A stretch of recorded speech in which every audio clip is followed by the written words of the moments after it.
Welcome, GATE 2024 Computer Science and Information Technology Non-Technical Question.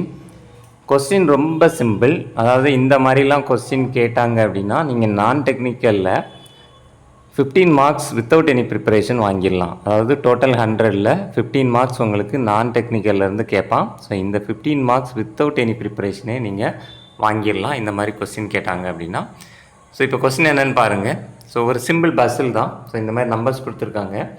So இங்கே the number in a cell represents the count of the immediate neighboring cells அப்படின்னு கொடுத்துருக்காங்க. So இப்போ இங்கே 1 இருக்குது அப்படின்னா அதோட இமீடியட் நெய்பரிங் செல் பார்த்தீங்கன்னா இந்த செல் எடுத்துக்கலாம், இந்த செல் எடுத்துக்கலாம், இந்த செல் எடுத்துக்கலாம். இந்த 3 செல்லில் இங்கே 1 இருக்கிறதுனால இந்த 3 செல்லில் இமீடியட் நெய்பரிங் செல்லில் ஏதாவது ஒரு நம்பரில் தான் நம்பர் இருக்கும். மற்ற செல்லில் இன்ட்டு மார்க் தான் இருக்கும். இப்போ அதே மாதிரி பாருங்கள், இங்கே 3 இருக்குதா? ஸோ அப்போது இதோட இமீடியட் செல்ஸ் இந்த 3லேயுமே நம்பர் இருக்கும். நெக்ஸ்ட்டு பாருங்கள், இங்கே 4 இருக்கா? ஸோ அப்போது இதோட இமீடியட் செல்ஸில் மொத்தம் 5 செல் இருக்குது. ஸோ அதில் 4 செல்லில் நம்பர் இருக்குது, ஒரு செல்லில் வந்து கிராஸ் மார்க் இருக்குது.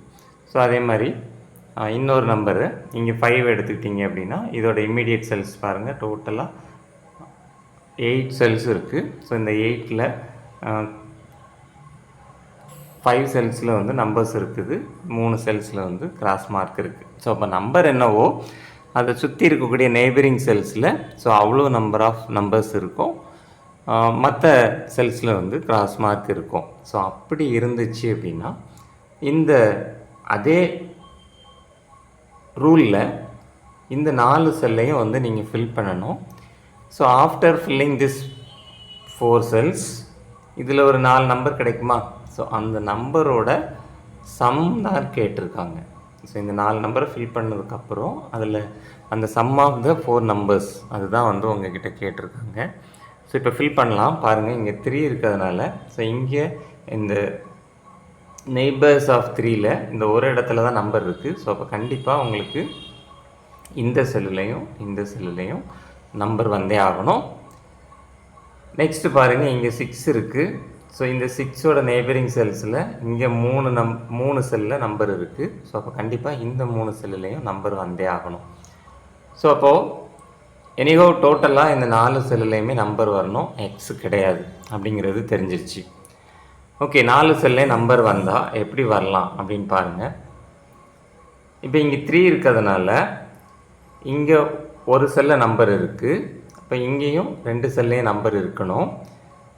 ஸோ இப்போ இங்கே பார்த்தீங்க அப்படின்னா இந்த செல்லுக்கு நெய்பரிங் செல்லில் இந்த செல்லையும் நம்பர் இருக்குது, அதே மாதிரி இந்த செல்லையும் நம்பர் இருக்குது. ஸோ அப்போ கண்டிப்பாக இந்த செல்லில் வந்து உங்களுக்கு என்ன நம்பர் கிடைக்கணும்? 2 தான் வரணும். ஏன்னா இங்கேயும் நம்பர் இருக்குது, இங்கேயும் நம்பர் இருக்குது. நெக்ஸ்ட்டு பாருங்கள், இந்த செல்லை எடுப்போம். இந்த செல்லை எடுக்கும்போது இந்த செல்லோட நெய்பரில் இங்கே நம்பர் இருக்குது 1, இங்கே நம்பர் இருக்குது 2, நெக்ஸ்ட்டு இங்கே நம்பர் இருக்குது 3, இந்த 6 இந்த ஒரு நம்பர் இருக்குது 4. ஸோ அப்போது இதோட நெய்பர் அப்படின்னு பார்க்கும்போது இங்கே 2 இருந்துச்சு, இதோட நெய்பர் அப்படின்னு பார்க்கும்போது 4 செல்லையுமே நம்பர் இருக்குது. நெக்ஸ்ட்டு இதோட நெய்பர்ஸ் பாருங்கள், இங்கே நம்பர் இருக்குது, இங்கே நம்பர் இருக்குது, அதே மாதிரி 6 ஒரு நம்பர் இருக்குது. ஸோ டோட்டலாக 3 நம்பர்ஸ் இருக்குது.